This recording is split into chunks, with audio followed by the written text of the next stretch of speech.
Okay, hey YouTube. So, last week I was at the National Gay and Lesbian Chamber of Commerce conference, and they gave out their first Hero Award to Judy and Dennis Sheppard, the parents of Matthew Sheppard. And so, for those of you who aren't familiar with the name, Matthew Sheppard was the young man who was brutally murdered in Wyoming for being gay. And in their speech, which was very emotional, Judy Sheppard talked about how the community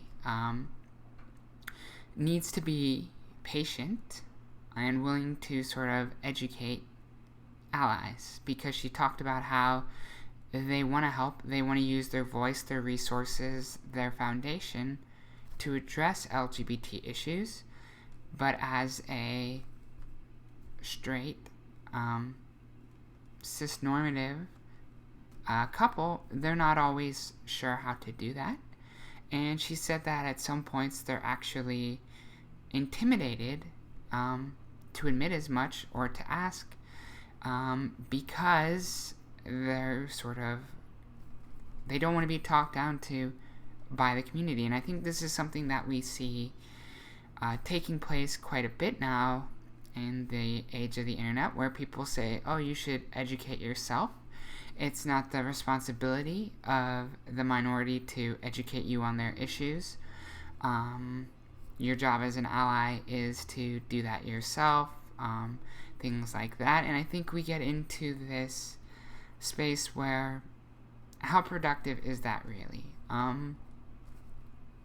And I don't know. I don't think it is. I don't think it's necessary to sit there and, I don't want to say be rude to allies, because I think in many cases we do see people sort of wanting to carry the flag of an ally without actually doing the work, doing the education, things like that. But you have a lot of people who are terrified of saying the wrong thing. And I think that's somewhat a product of the age of the internet, where as soon as you say something, there's going to be a Twitter reaction, there's going to be a YouTube video about it, there's going to be a variety of comments and critiques. And in the past, it would have been a conversation where you would have said, no, that's not what I really meant, or I'm sorry, I didn't mean that. Like, you would have the space to have that discussion and to sort of set the record straight, but nowadays we don't. And I think that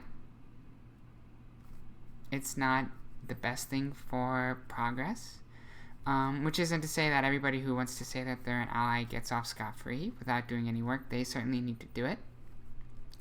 But I think we have to be a little bit more pragmatic in how we approach activism and recognize that where the trans community is with our conversations is not necessarily where the cis mainstream is going to be with theirs. And so expecting them to use the same terminology that we do, expecting them to fully appreciate the issues like we do, is unrealistic. And expecting them to go and educate themselves on what it means to be trans is impossible.